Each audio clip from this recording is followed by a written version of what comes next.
All right, so today I want to talk to you about a topic that I think really deserves our attention as small business owners. Whether you're a freight broker or a truck driver, electrician, a plumber, this topic really deserves our attention.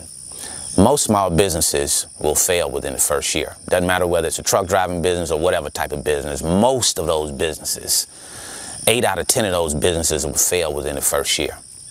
And the businesses that survive the first year, then more than likely, those businesses certainly won't see 10 years.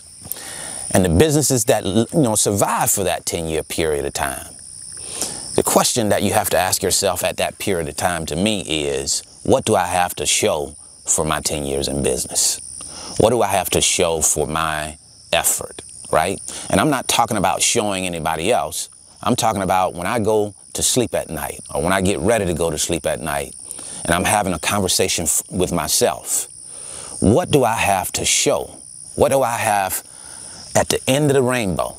After 10 years of being in business, what have my efforts produced? What has my philosophy produced? You see, because everybody has a philosophy and they want to tell you about it. I see business this way. This is the way I conduct business.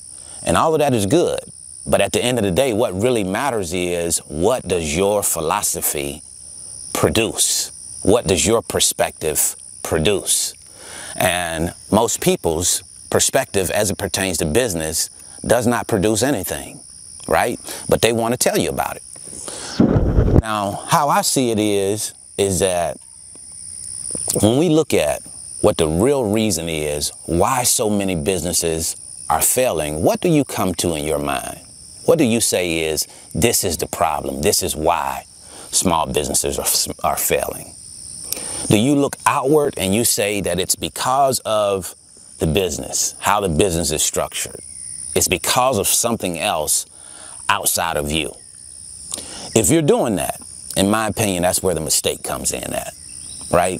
Because I think it's about looking inward. I think the problem lies within the person that's going into business, not necessarily the business, right?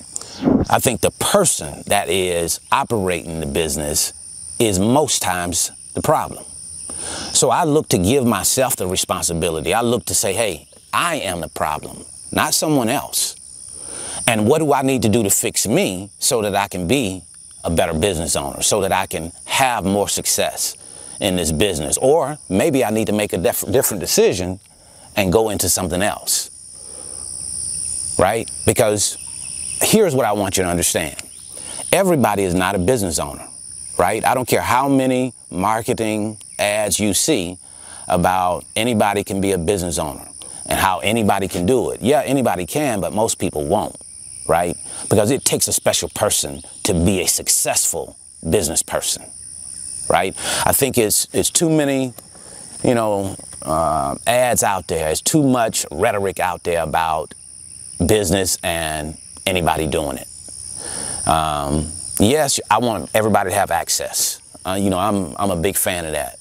But some people are just not business owners. Just like some people wouldn't be an NFL running back, college running back, right? Some people wouldn't be a quarterback. Some people wouldn't be a scientist. Some people are not business owners, right? And we have to, take a look at that.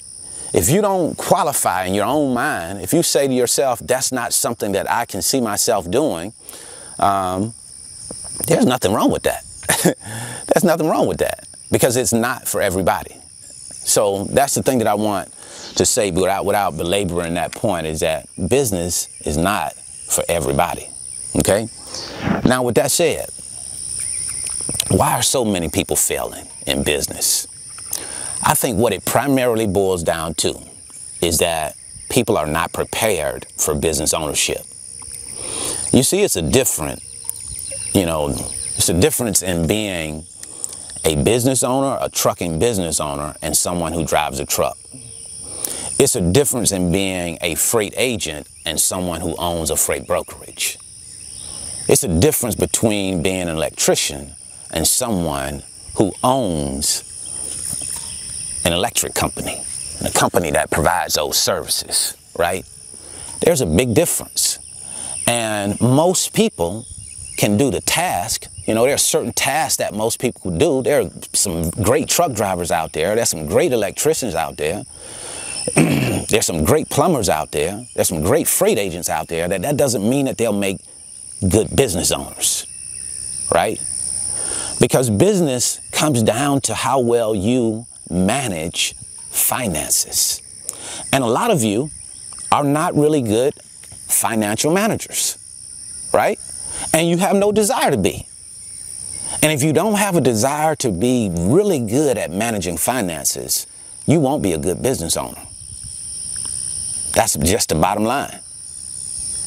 If you don't want to put time into being a good business owner, into being a good financial manager, then you won't be good at business, right? If finances is not something that gets you excited, you know, if you don't get excited about, you know, figuring out how a profit and loss sheet report works, how a balance sheet works, you know, how do I manage my receivables? If you don't get excited about figuring out how you can better your profit margins, if numbers don't excite you, then you probably are not going to be a good business owner.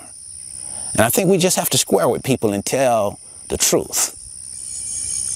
Business is about being able to manage finances. A big part of it is. Some of us are terrible on the personal side of the house in our financial lives, and we think that we're just going to automatically pick up and say, okay, now because I'm managing business finances, now because I'm managing more money, I'm going to be better at it. No, there are some fundamentals that you're missing. You're trained in the mindset to spend money, right?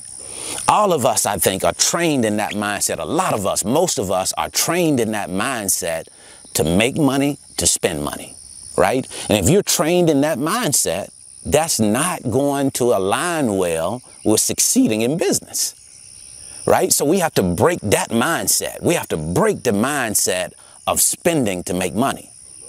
And our mindset has to change to, okay, I'm going to earn money, but now I'm going to start looking at how do I better manage the money that I'm earning? How much money goes back to improving the company? How much money is saved for salaries, making sure that we're able to pay salaries?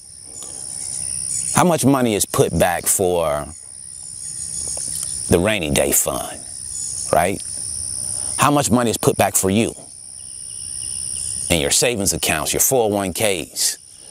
How are you managing the business's finances, which are your finances, right? What do you have to show after you've been in business for 5, 10, 15 years, right? What do you have to show for your effort? Not necessarily to show me or show anybody else. What do you have to show yourself? How much money is at the end of the rainbow? Some people have been in business a long time. They'll tell you, I've been driving trucks for 20 years, right? Or I've been owning my freight brokerage for 15 years now, okay? But what do you have to show for that time period? And not about what you made. It's not about, to me, how much money you make. What is it that you can go and put your hands on that you've kept? How much money is that? How much money do you have that you can go and put your hands on, right? Or how much money have you saved in retirement for yourself through your business?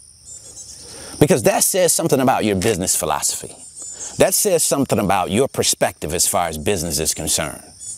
Because at the end of the day, my philosophy don't mean much if it doesn't produce anything. So what has your business produced? What has your philosophy of business produced? Not what it is necessarily. What does it produce, right? Everybody wants to talk about business philosophy and how they see it and what they would do and how they do it, right? But what has it produced for you? Most people who've been in business, if you take a person that's been driving a truck for 10 years, or you take a person that's been in a freight brokerage for 10 years, they can't show you $50,000. They don't have $50,000 that they've saved for themselves.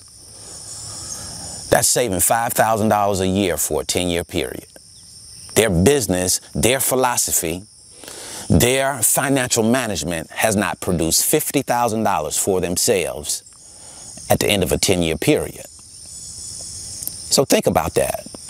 It doesn't really matter what the philosophy is, it's what the philosophy produces. That's how I see it, right?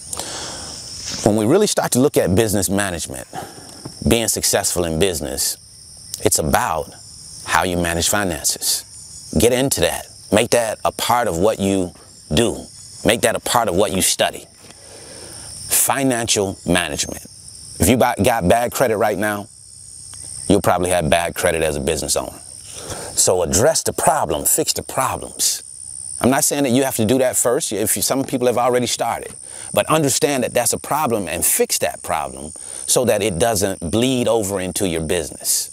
It doesn't continue to cause you turmoil in your personal life, bleed over to your business, cause turmoil there, and now you have a big mess, right? Fix the financial issues so that you don't continue to have problems as you move forward.